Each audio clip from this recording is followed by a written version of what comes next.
Cloth folding side వేసుకోవాలండి. కింద మనం లెగ్ దగ్గర ఫోల్డింగ్ కోసం 2 ఇంచెస్ వదిలేసాము. పాయింట్ లెంత్ వచ్చేసి 38 ఇంచెస్. అక్కడ ఒక స్ట్రైట్ లైన్ డ్రా చేయాలి ఎక్కడైతే 38 ఇంచెస్ పెట్టామో అక్కడ. ఇప్పుడు ఇది లెగ్ లూజ్ దగ్గర ఒక మార్క్,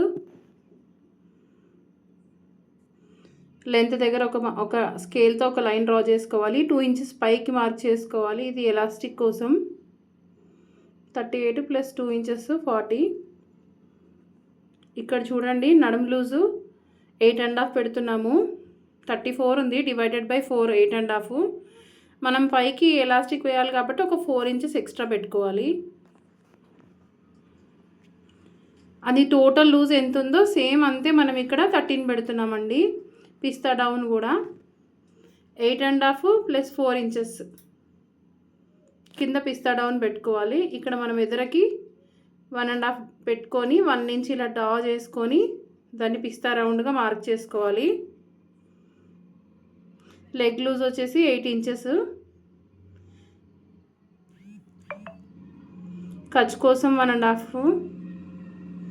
ఇంకా ఆ లైన్ ఈ లైన్ డ్రా చేసేయాలి.